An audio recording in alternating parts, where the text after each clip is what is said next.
Tanong uli, anong batas ang susundin mo sa kasalukuyan mong sitwasyon? Kapag ka ikaw ay nasa Amerika, kanginong batas ang susundin mo? Kung isa kang Pilipino, syempre Amerika. Sabi nga, when you're in Rome, do what the Romans do. Ngayon ito, nasa Pilipinas si Tatay Digong. Kadarating from Hong Kong. Hinuli nila, sabi nila may warrant of arrest from ICC.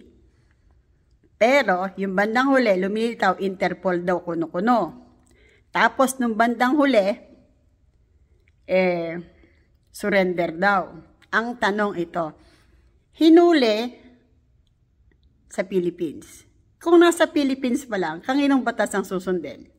Sa ICC na ba? Sa Philippines pa, di ba? So, syempre sa Philippines pa.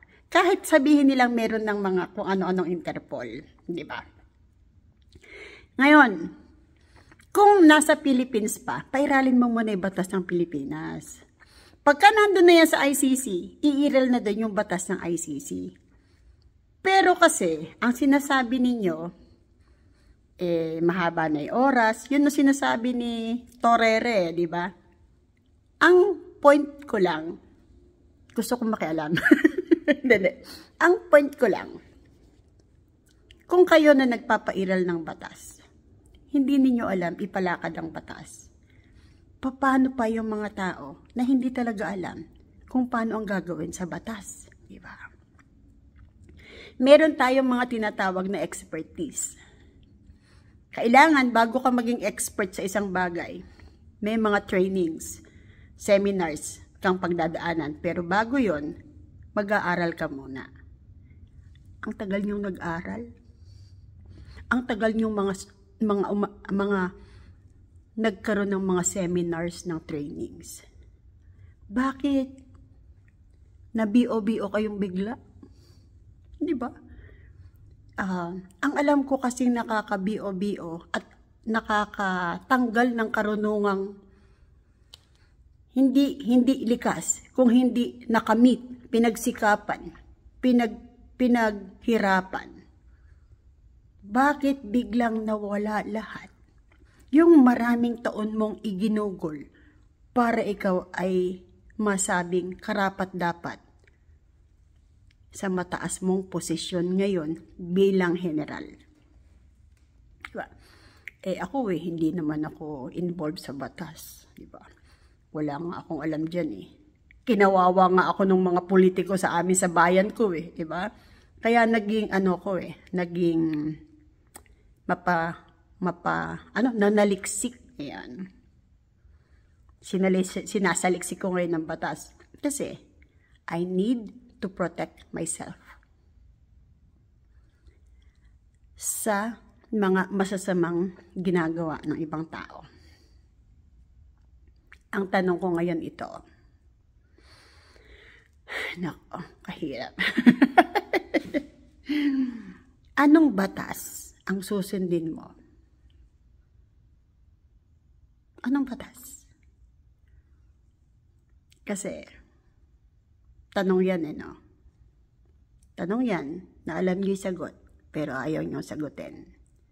Alam niyo yung totoo, pero ayaw niyo sabihin. Siyempre, ipit-ipit lang yan. Ipit-ipit sa packets. Diba? Nagre-react lang po. Huwag magagalit. Sometimes, yung reactions na i-convert as criticism. Oo. If someone reacted doon sa kinikilos mo at sinasabi mo, kasama yon, kinikriticize ka na rin niya. O, tinambal ko na ha. Yan. Pero still, pasok pa rin yon sa freedom of expression. Hindi yon violation. Hindi yon against the law.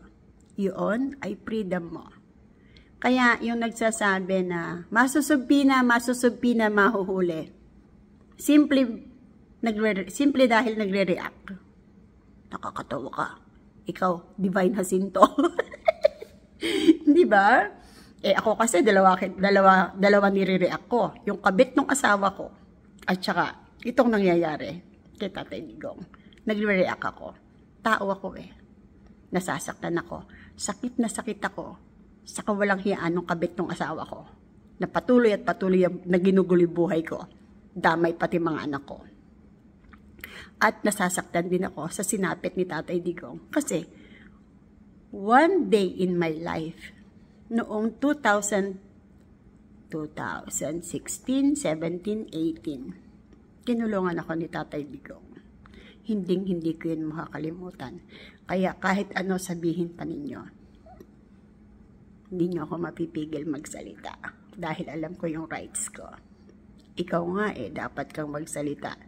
Pero hindi ka nagsasalita. Nag-i-stalk ka lang sa akin, kabets.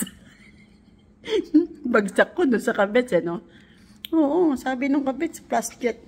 Sabi ni kabets, flat-chested daw ako, Eh ano?